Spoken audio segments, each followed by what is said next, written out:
Venga, Ley 40/2015 de 1 de octubre de régimen jurídico del sector público. Esta ley tuvo su entrada en vigor el 2 del 10 del 2016 y estamos en una última actualización publicada el 31 del 12 del 2020. Vamos por su título 2, Organización y funcionamiento del sector público institucional. Y dentro del título 2 estamos en el capítulo quinto de las sociedades mercantiles estatales. Dentro del capítulo quinto nos vamos al artículo 114, creación y extinción. Artículo 114, creación y extinción. 1. La creación de una sociedad mercantil estatal o la adquisición de este carácter de forma sobrevenida será autorizada mediante acuerdo del Consejo de Ministros, que deberá ser acompañado de una propuesta de estatutos y de un plan de actuación que contendrá al menos a.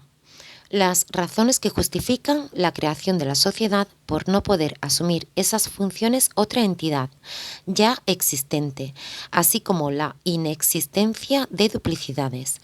A estos efectos deberá dejarse constancia del análisis realizado sobre la existencia de órganos o entidades que desarrollan actividades análogas sobre el mismo territorio y población, y las razones por las que la creación de la nueva sociedad no entraña duplicidad con entidades existentes. B. Un análisis que justifique que la forma jurídica propuesta resulta más eficiente frente a la creación de un organismo público u otras alternativas de organización que se hayan descartado. C. Los objetivos anuales y los indicadores para medirlos. Al acuerdo de creación de la sociedad mercantil estatal se acompañará un informe preceptivo favorable del Ministerio de Hacienda y Administraciones Públicas o la intervención general de la Administración del Estado, según se determine reglamentariamente, que valorará el cumplimiento de lo previsto en este artículo. El programa de actuación plurianual, que conforme a la Ley 47/2003 de 26 de noviembre deben elaborar las sociedades cada año, incluirá un plan de actuación anual que servirá de base para el control de eficacia de la sociedad. La falta de aprobación del plan de actuación dentro del plazo anual fijado por causa imputable a la sociedad y hasta tanto se subsane la omisión, llevará aparejada la paralización de las aportaciones que deban realizarse a favor de la sociedad con cargo a los presupuestos generales del Estado. 2. La liquidación de una sociedad mercantil estatal recaerá en un órgano de la Administración General del Estado o en una entidad integrante del sector público institucional estatal.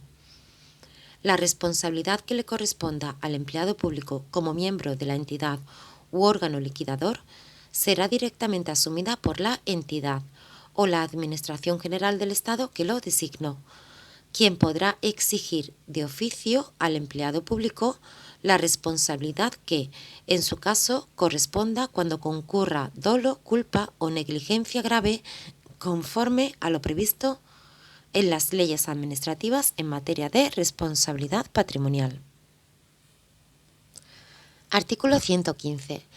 Régimen de responsabilidad aplicable a los miembros de los consejos de administración de las sociedades mercantiles estatales designados por la Administración General del Estado. 1. La responsabilidad que le corresponda al empleado público como miembro del Consejo de Administración será directamente asumida por la Administración General del Estado que lo designó. 2. La Administración General del Estado podrá exigir de oficio al empleado público que designó como miembro del Consejo de Administración la responsabilidad en que haya incurrido por los daños y perjuicios causados en sus bienes o derechos, cuando hubiera concurrido dolo o culpa o negligencia graves, conforme a lo previsto en las leyes administrativas en materia de responsabilidad patrimonial. Artículo 116. Tutela. 1. al autorizar la constitución de una sociedad mercantil estatal con forma de sociedad anónima, de acuerdo con lo previsto en el artículo 166.2 de la Ley 33/2003 de 3 de noviembre, el Consejo de Ministros podrá atribuir a un ministerio cuyas competencias guarden una relación específica con el objeto social de la sociedad la tutela funcional de la misma. 2. En ausencia de esta atribución expresa, corresponderá íntegramente al Ministerio de Hacienda y Administraciones Públicas el ejercicio de las facultades que esta ley y la Ley 33/2003 de 3 de noviembre otorgan para la supervisión de la actividad de la sociedad. 3.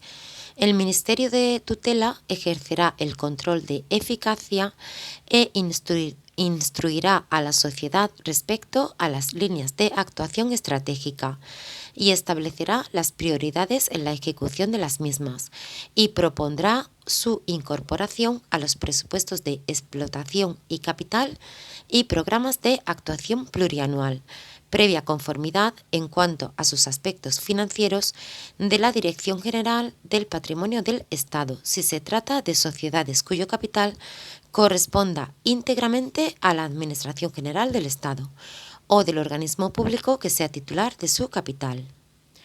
4. En casos excepcionales debidamente justificados, el titular del departamento al que corresponda su tutela podrá dar instrucciones a las sociedades para que realicen determinadas actividades, cuando resulte de interés público su ejecución.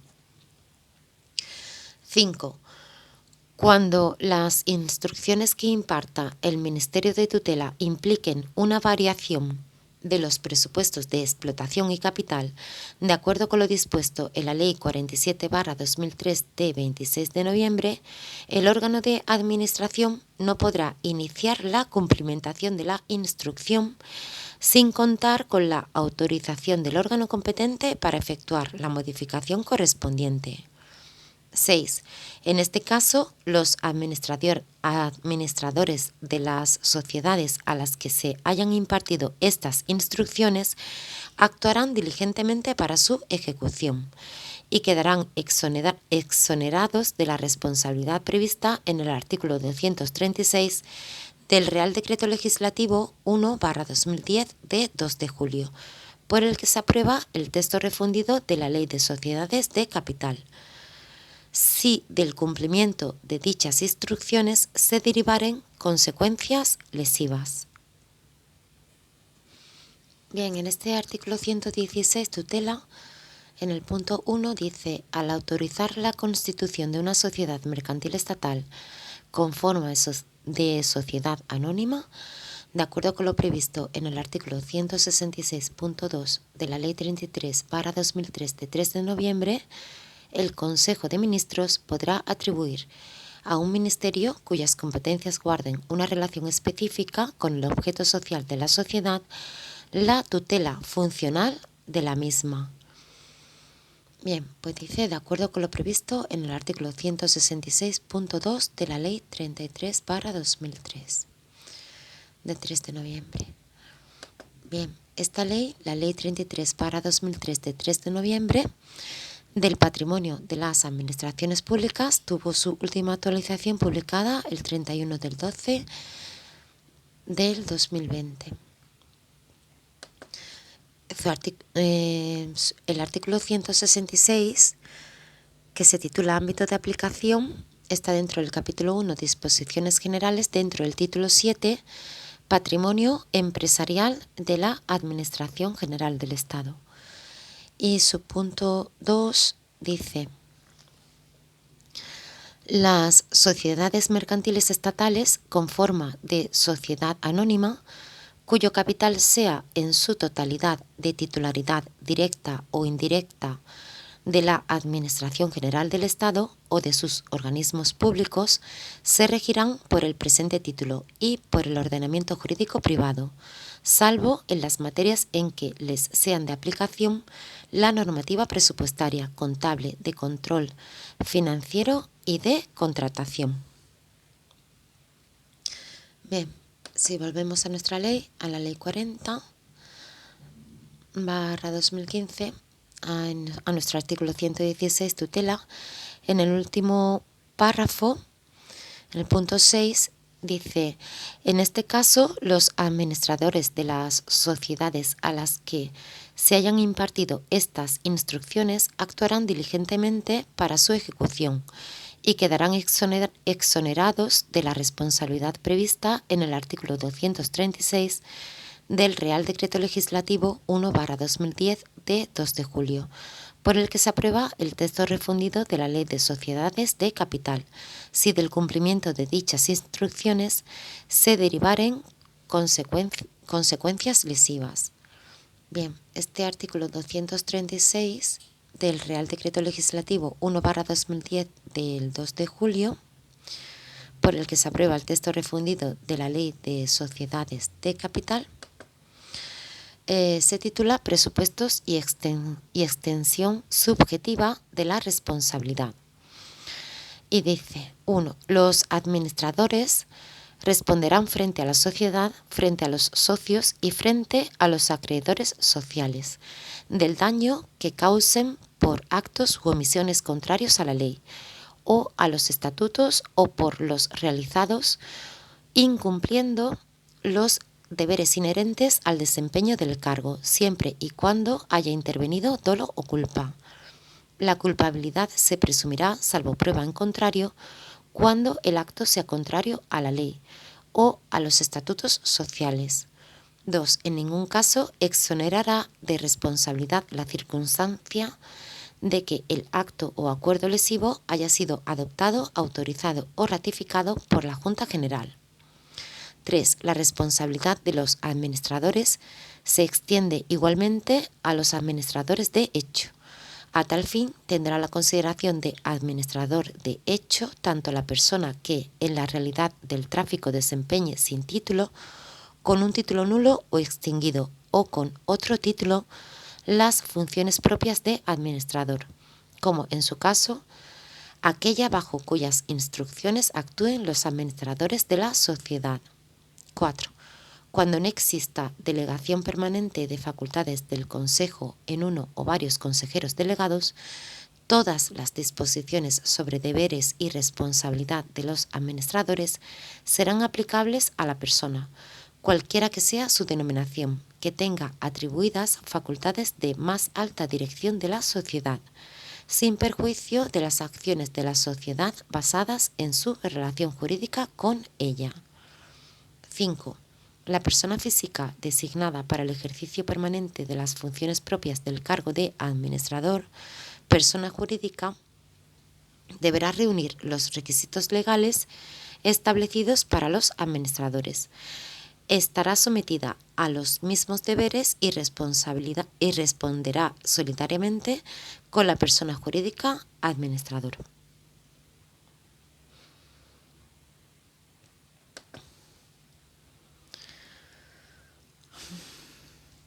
Volvemos a nuestra ley, a la ley 40/2015, y estamos en el artículo 117.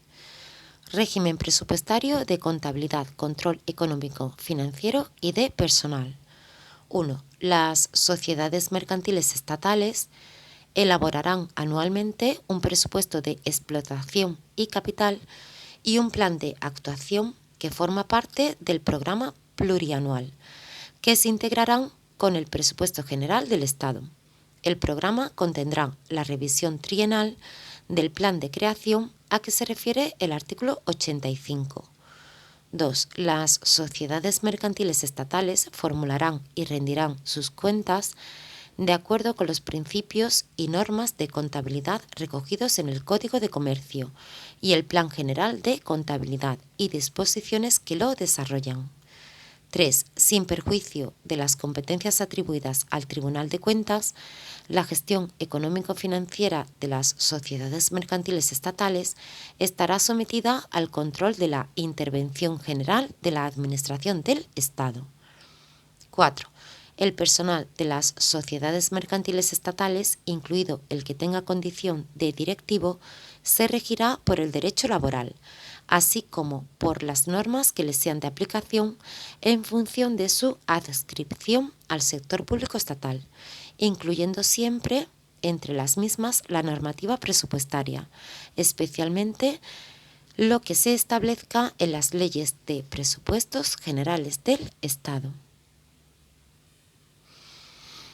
Bien, aquí en este artículo 117, régimen presupuestario de contabilidad y control económico, financiero y de personal, su punto 1 dice: las sociedades mercantiles estatales elaborarán anualmente un presupuesto de explotación y capital y un plan de actuación que forma parte del programa plurianual que se integrarán con el presupuesto general del Estado. El programa contendrá la revisión trienal del plan de creación a que se refiere el artículo 85. En el artículo 85 decía, el artículo 85 se titula Control de eficacia y supervisión continua y decía: 1. Las entidades integrantes del sector público institucional estatal estarán sometidas al control de eficacia y supervisión continua, sin perjuicio de lo establecido en el artículo 110. Para ello, todas las entidades integrantes del sector público institucional estatal contarán, en el momento de su creación, con un plan de actuación que contendrá las líneas estratégicas en torno a las cuales se desenvolverá la actividad de la entidad, que se revisarán cada 3 años y que se completará con planes anuales que desarrollarán el de creación para el ejercicio siguiente. 2. El control de eficacia será ejercido por el departamento al que estén adscritos, a través de las inspecciones de servicios, y tendrán por objeto evaluar el cumplimiento de los objetivos propios de la actividad específica de la entidad y la adecuada utilización de los recursos, de acuerdo con lo establecido en su plan de actuación y sus actualizaciones anuales, sin perjuicio del control que, de acuerdo con la Ley 47/2003 de 26 de noviembre, se ejerza por la intervención general de la Administración del Estado. 3. Todas las entidades integrantes del sector público institucional estatal están sujetas, desde su creación hasta su extinción, a la supervisión continua del Ministerio de Hacienda y Administraciones Públicas, a través de la intervención general de la Administración del Estado, que vigilará la concurrencia de los requisitos previstos en esta ley. En particular, verificará al menos lo siguiente: A. La subsistencia de las circunstancias que justificaron su creación. B. Su sostenibilidad financiera. C. La concurrencia de la causa de disolución prevista en esta ley referida al incumplimiento de los fines que justificaron su creación o que su subsistencia no resulte el medio más idóneo para lograrlos. Las actuaciones de planificación, ejecución y evaluación correspondientes a la supervisión continua se determinarán reglamentariamente. 4. Las actuaciones de control de eficacia y supervisión continua tomarán en consideración: A. La información económico-financiera disponible. B. El suministro de información por parte de los organismos públicos y entidades sometidas al sistema de control de eficacia y supervisión continua. C. Las propuestas de las inspecciones de los servicios de los departamentos ministeriales. Los resultados de la evaluación efectuada tanto por el Ministerio de Adscripción como por el Ministerio de Hacienda y Administraciones Públicas se plasmarán en un informe sujeto a procedimiento contradictorio que, según las conclusiones que se hayan obtenido, podrá contener recomendaciones de mejora o una propuesta de transformación o supresión del organismo público o entidad.